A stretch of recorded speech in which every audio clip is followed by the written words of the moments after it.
This is Carly, Renee, and the Fools, and you're watching Music with Mason. Here at Common Chord, we are with Pit Lord.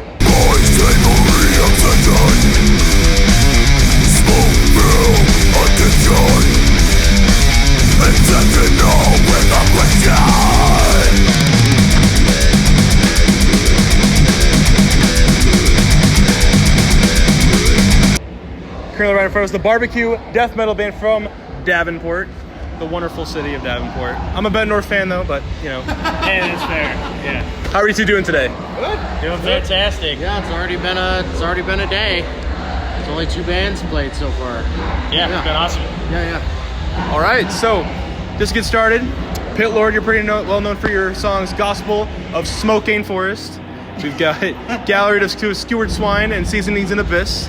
And your newest album, Hunter Griller, which is streamed on what platform?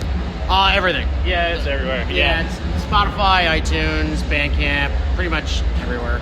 Yeah, YouTube Music, all that stuff. Yeah. So everywhere. You can find it literally anywhere. Yeah. All right, so I just want to start off. The band mostly takes their inspiration from Cannibal Corpse.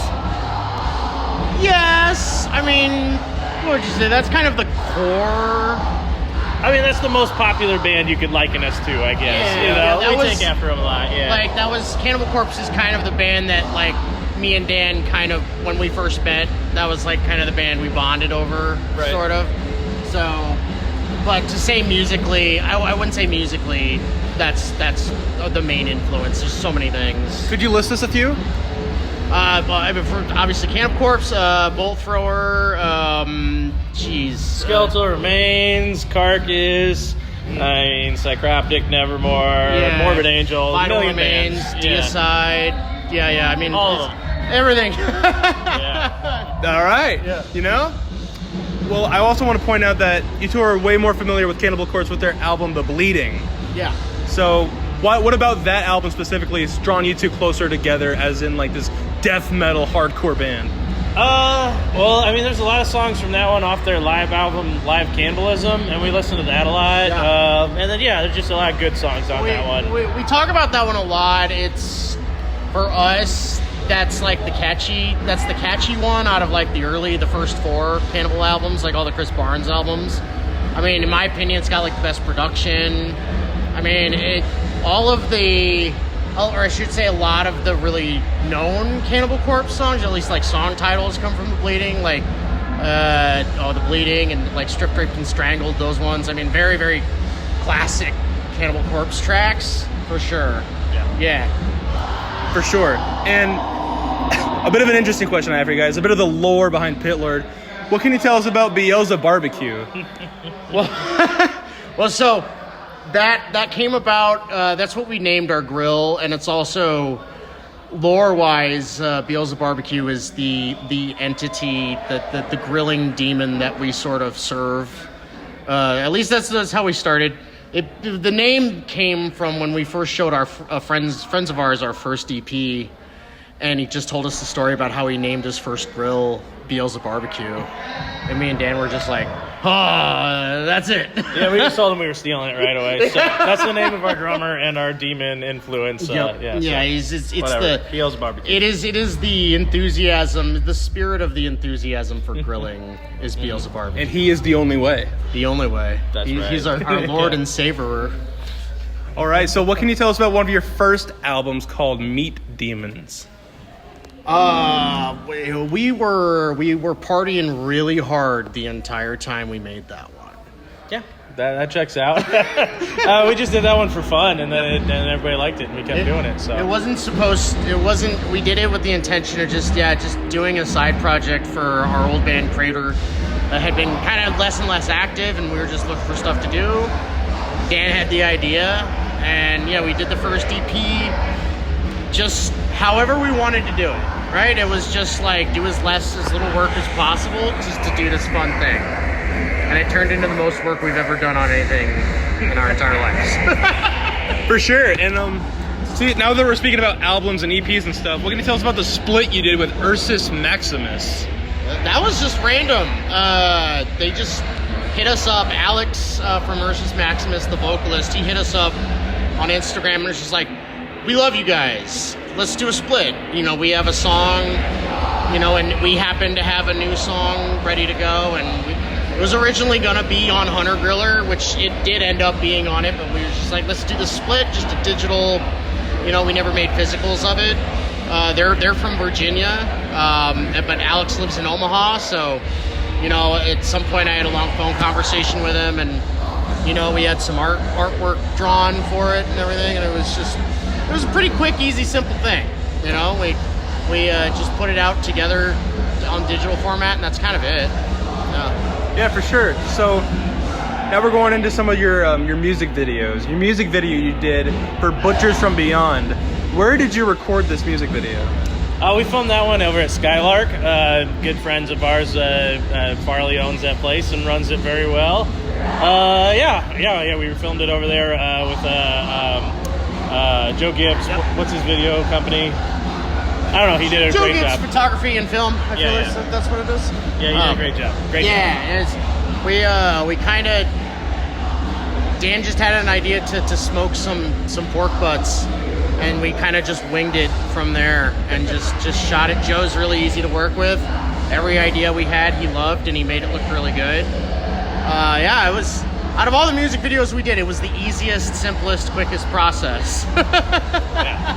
And considering you're this barbecue death metal act, I wanted to bring up, you guys went through 4 different grills at all of your shows? Yeah, at least, yeah. Yeah. Probably 5? I think we're on 5. Yeah. They just fall apart. You just throw them in the back of a car and bring them to shows and throw them on stage and off, and like the legs fall apart. So yeah.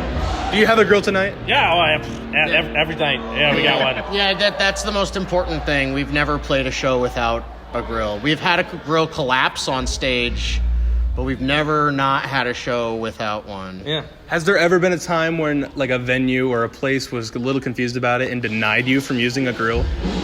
They're always confused. They've never denied it. Yeah, I mean, sometimes we can't use the fog machine, but yeah, we still put the grill up there. Yeah. There was at least one time we used the fog machine just anyways, and nobody said anything. But, everybody tends to be really confused, and then once they figure out what's going on, they're really excited.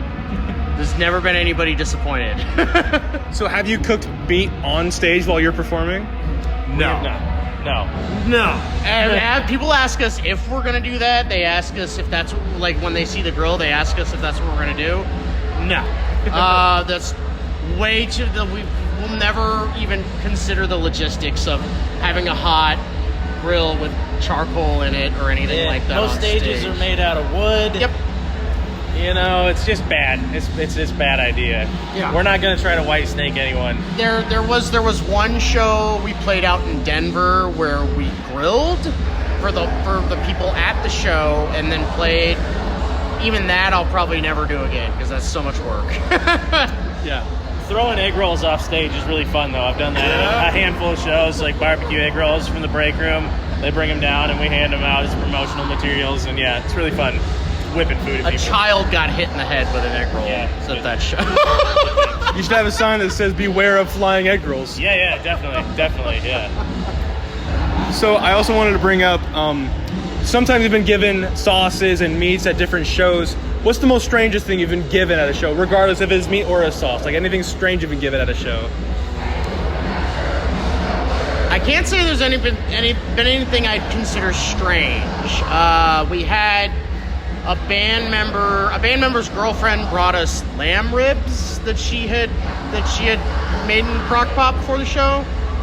But that would be the most exotic thing. We haven't gotten anything weird that I could think of. Well, we had a band from Kentucky bring us barbecue sauce, a Buffalo Trace barbecue sauce, which I did not realize was like really spicy. And I took a swig of it right before we played, and I almost vomited like for the first 2 songs. That's really it. Nothing weird. Yeah. Yet. Yeah, that's about it. So I also want to know the backstory of your aprons. Who made these aprons for you guys? Because it's iconic. It's iconic, especially when you're on stage. Well, we did those ourselves. We each made our own. My fiance sewed mine together because she's really good at it. Same thing. Yeah. We did that all ourselves. Where we sew patches on jackets all the time and that kind of stuff. So it was kind of, it was kind of we figured we wanted to do something that was specific to us, and we had already made up the decision to sell aprons, so why not encourage people to make battle aprons, so like our idea is, buy our aprons and patch them up, and everything. So we still have people show up and buy aprons and wear them for the whole show, so that works. But we made our own. Yeah, those are ours. I mean, you don't get death metal aprons every day, so you guys are basically the main source of them. Yeah, pretty much. Yeah. Occasionally, somebody will do it. Somebody outside of the band will do it and not know that we exist, and we will get tagged in that photo like over and over and over again. So it's good to know that people kind of know that we're kind of pioneering it, I guess, for the most part. Of course. And I also want to mention, Dan, what can you tell us about working at Guitar Center? I mean, it was an alright job for when I was there. It was a job. Yeah, not the biggest fan of it. I moved on. I mean, yeah, of course. We got a lot of good deals while he was working there. Oh yeah, the discount was very nice. The discount's the reason to work there. But yeah. Were you aware of the forbidden notes that people were not allowed to play on the guitars there? Yeah, it's kind of a myth, Whatever. Yeah. What about another band called Crater? Oh yeah, that was both of us. Yeah, that was a lot of fun. Yeah, our friend Zach's here. You might know West End Wang, but he previously was our vocalist also. Good times. Yeah, a lot of fun playing in Crater. I kind of joined Crater later on, a little bit later. But yeah, it was a lot of us kind of trying to figure out what we were going to do.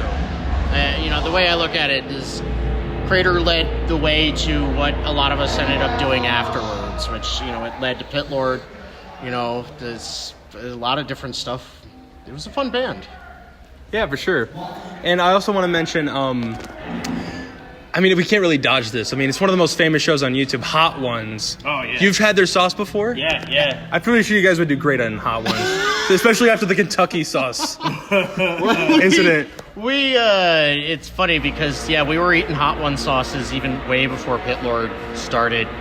And I don't know, nowadays, we're both like in our mid-30s, and we don't eat as much hot sauce as much, but I would do it. Yeah, we could definitely do it. My stomach would hurt really bad afterwards. We would both regret it hard, but we would 100%. But yeah, I've done it. I had the last dab sauce. It was really good. We finished the bottle. I had a bottle of Da Bomb for like 3 years before I just threw it away because I was just never going to finish it. But man, last dab was really good. Last dab was really good. Really good. Yeah, Son of Zombie. Son of Zombie was zombie good. Apocalypse stuff. Oh. Yeah, it's good stuff. Yeah. Our insides are toast. Will we get a Pit Lord hot sauce one day? We've looked into it a handful of times, including recently, and it's always been just too expensive for either party. Really, like even the people that wanted to do it were like, well, you guys would have to also pay, and that's kind of out as far as the money we spend on merch. We have our own thing figured out. Making that kind of a drop in cash was just, it's never made sense. We can do that stuff on our own in the future. All I'll say is it'll probably happen at some point. We're not going to say no when somebody just says they're going to do it. So, but we are working on a seasoning right now. So seasoning is coming soon. Yeah. Very cool. Yeah. Lyndon, I also wanted to mention you are also in another band called Obsidian Hammer. Yeah.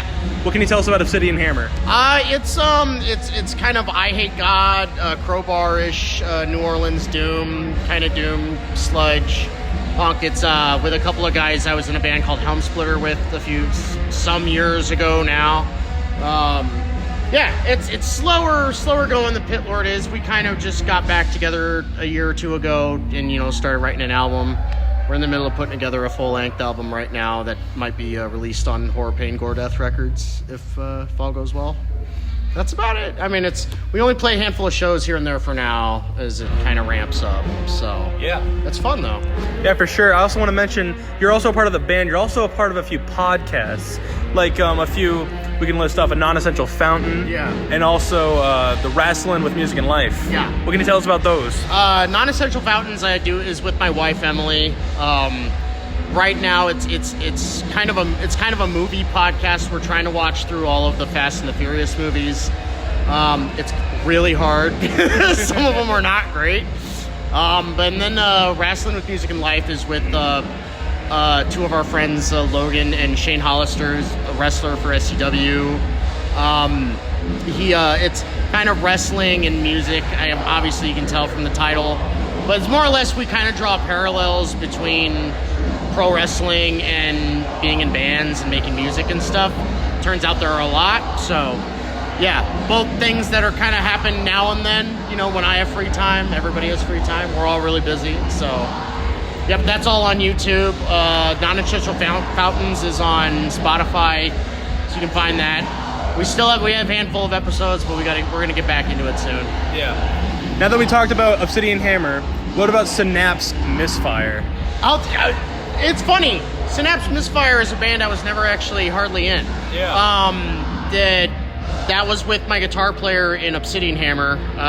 It was a one album thing. It was the vocalist was a guy from a band in Peoria called Angel Lust. I technically am not or was never a part of Synapse Misfire. I'm just included in everything. I was supposed to record the bass parts for it, and one day Ross is just like, I already recorded them all. And then so like I'm credited for it, but I literally have done nothing for Synapse Misfire. It was really funny. I've tried to go through and take myself off of it. Because I've been asked about it before, but it was a really cool album. If you find the album, it's really good. Ross is a good guitar player, but yeah, I actually didn't play on any of that. Wow. Yeah, You're a part of the lore, but you're not a part of the lore. Part of the lore, but not exactly. Yeah. So we also want to know, you both have been a part of this band for a while now. BBQ Death Metal. What kind of grills do you each personally use at home? I've got a Weber that I use as my normal charcoal grill, and then I've got a Traeger pellet smoker. That's how we go. Yep. Yeah. I've pretty much exclusively used pellet smokers for the past few years. I actually learned anything I know about smoking from this guy. I have pretty much used Pit Boss. I recently got a new one. My wife and I got married. Dan and a bunch of our friends got together and got me a brand new Pit Boss for our wedding gift, and it has fed my wife well, and I use it often. So yeah, best gift I've ever received. I mean, as long as it feeds the wife. Absolutely. I mean, there you go. So what is the future for Pit Lord? More albums, more concerts, more merchandise? What are we seeing? Yeah, I mean, we're not trying to put, I don't know, we're not trying to plan too far ahead. We're just taking it as it comes and having fun with it. More albums are coming. We've already written a handful more songs. And then, more shows. We're probably going to take the winter off like we always do, not do any shows then, and then get back to it next summer. But, we got some really cool fests coming up. We're opening for Drowning Pool at the Rust Belt the 21st. That's going to be fun. That's what we got going on. This August, we have the Iowa Underground Metal Fest. It's headlined by Maul and Labyrinth from Texas.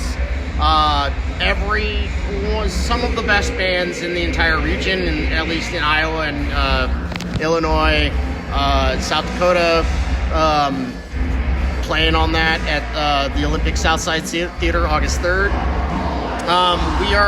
Right now we're working on new songs. So we've released the Hunter Griller EP, and we're going to take that and combine it with another half of an album and make it a full album and release it on vinyl and everything. Do the big show, big show and dance. The big show. Yeah. And more tours hopefully in the next spring after we take the winter off. Yeah, we'll see. We kind of only plan a year ahead every year. It's just, what do we want to do this year? And if we don't do it, we don't kick ourselves for it, because we both have lives and wives and, dogs and, other stuff to do. So Life. Yeah. Well, a lot of people's dream is to get paid to do this and make that your job. Well, Dan and I both have pretty decent jobs and comfortable lives and stuff, so we do what we can. We're not trying to take over the world, but, you know, we do want to own barbecue death metal until the end of time. I don't see anyone else getting in your way. When this band breaks up, nobody better ever start another barbecue death metal band. I swear to God. No, I mean, we're just, like he said, we're just kind of winging it.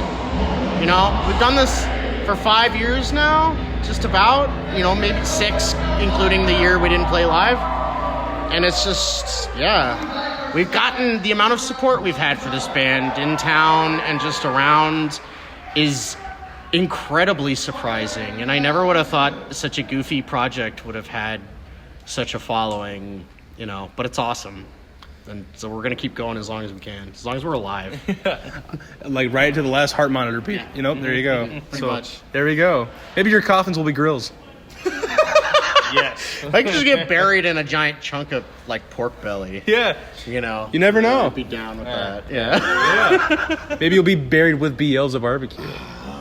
Only if he allows me to. He's a real fickle fellow. Yeah. Okay. So for our second to final question, you two are huge barbecue fans. What is the final meal you would have before you passed away?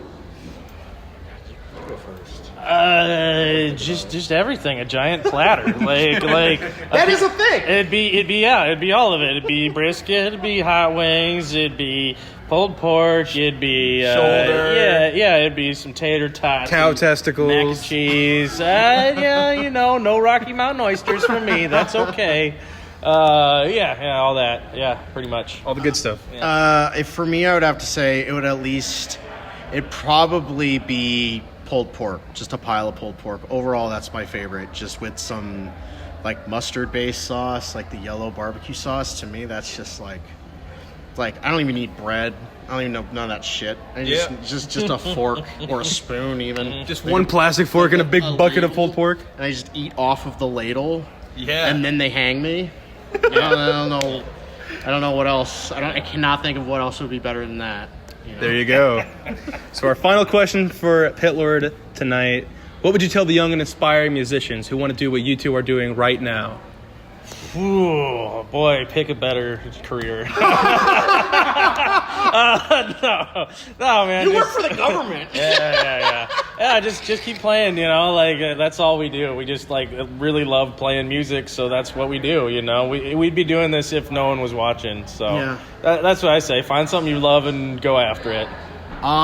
Whatever it is you find to do, if you find a good idea that is original, run with it and double down on it as hard as possible. Be undeniable and literally don't quit. Ever. Yeah. That's beautiful, Lyndon. Excellent sentiment. Well, thank you so much, Pit Lord, for being with us tonight. We can't wait to see you guys on stage really soon. Thanks. And as always, we will see you guys in the next interview.